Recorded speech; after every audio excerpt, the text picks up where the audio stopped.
এই পরিবারের ব্যাপ্তি ঘটেছে, প্রতিষ্ঠা বেড়েছে এবং আমরা একসঙ্গে যে পুজোর উৎসবটা করি, দুর্গা পুজো শুধু নয়, দুর্গা পুজো উৎসব, সেই পুজো উৎসব কিন্তু তার সঙ্গে সামাজিক দায়বদ্ধতা, এই বিশাল বিরাট সবচেয়ে বৃহত্তম সবচেয়ে বড় রক্তদান শিবির, স্বেচ্ছায় রক্তদান শিবির আজকের দিনে এই নেতাজি ইন্ডোর স্টেডিয়ামে আমরা সকলে প্রাউড ফিল করি যে আমরাও আমন্ত্রণ পেয়ে, এবং আমন্ত্রণ তো নয়, নিজের মতো আশা, এই রক্তদানে উপস্থিত থেকে আপনাদের সকলকে অনেক অনেক শুভেচ্ছা, শ্রদ্ধা এবং প্রণাম এবং কৃতজ্ঞতা জানানোর একটা সুযোগ।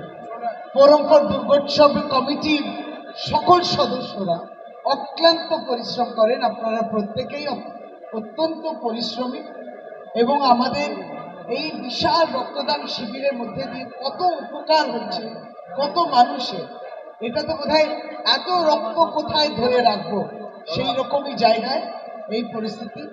মাননীয় মন্ত্রী শ্রী অরূপ বিশ্বাস বক্তব্য রাখছিলেন, মাননীয় ডেপুটি মেয়র এবং শ্রদ্ধেয় বিধায়ক শ্রী অতীন ঘোষ মঞ্চে রয়েছেন, মাননীয় প্রাক্তন সাংসদ এবং নিজেও একটি পুজোর কর্ণধার শ্রী কুণাল ঘোষ, তিনি রক্তও দিয়েছেন, তিনিও মঞ্চে উপস্থিত রয়েছেন।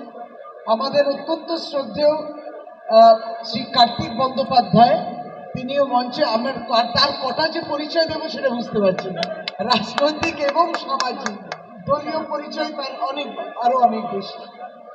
এবং শ্রী দেবাশিস দত্ত, মোহনবাগান, এক কথায় দেবাশিস দত্ত, মোহনবাগান স্কুল দেবাশিস দত্ত, দেবাশিস স্কুল মোহনবাগান, আর কত, এবং সকলে, আমি আর কোন দিকে তাকাবো, সকলে আমাদের দাদারা রয়েছে, আর প্রত্যেকেই এত সুন্দরভাবে করেন। আমি সত্যি বুঝে উঠতে পারি না, একসময় এই জায়গায় আর্মির ব্লাড ডোনেশন ক্যাম্প হয়েছিল কার্গিলে যুদ্ধের সময়, আমরাও তখন রক্ত দিয়েছি, কিন্তু এটা কবে যে আপনারা ছাপিয়ে গিয়েছেন, সেই রেকর্ডটা ছাপিয়ে গেছেন, নিজের রেকর্ডটা আবার আপনারা ব্রেক করছেন। সুতরাং ইউ হ্যাভ নো টার্গেটস, নিজের রেকর্ডটাই টার্গেটস করে বছরটা একবারই রক্তদান সুনামি যদি দেখতে হয় তাহলে এখানে এসে দেখতে হয়, এটা প্রশংসা নয়, রিয়েলি সুনামি, এবং এটা শেখার মতো।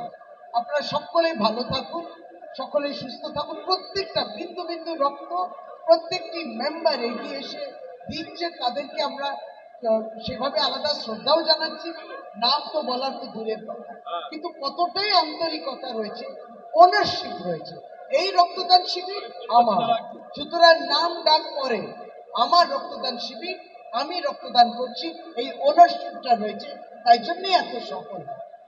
সামনে মায়ের পুজো আসছে, ইতিমধ্যে স্লোগানে লড়াই আরম্ভ হয়ে গেছে, আর ইলেকশনের রেজাল্ট ঘোষণা হতে না হতে একটি স্লোগান আমার অভিষেকই প্রথম পাঠালাম, অভিষেক তার পাশে পুজো, যাই হোক সব পুজো হয় এবং দারুণ, হ্যাঁ আমাকেও পাঠিয়েছি, সেগুলো এখন ঘোষণা করা যাবে না, এগুলো অনেক সেন্সিটিভ বিষয়, কিন্তু এতটাই প্রিপারেশন হয়।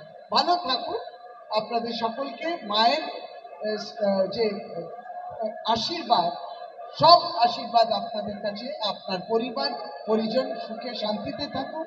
নিশ্চয় একটা বড় গণতান্ত্রিক উৎসব একটা সারা হলে সারা ভারতবর্ষে, সে গণতান্ত্রিক উৎসবে পশ্চিমবাংলার মা মাটি মানুষ যে ভোটটা দিয়েছেন তাদেরকেও শ্রদ্ধা এবং প্রণাম জানাই।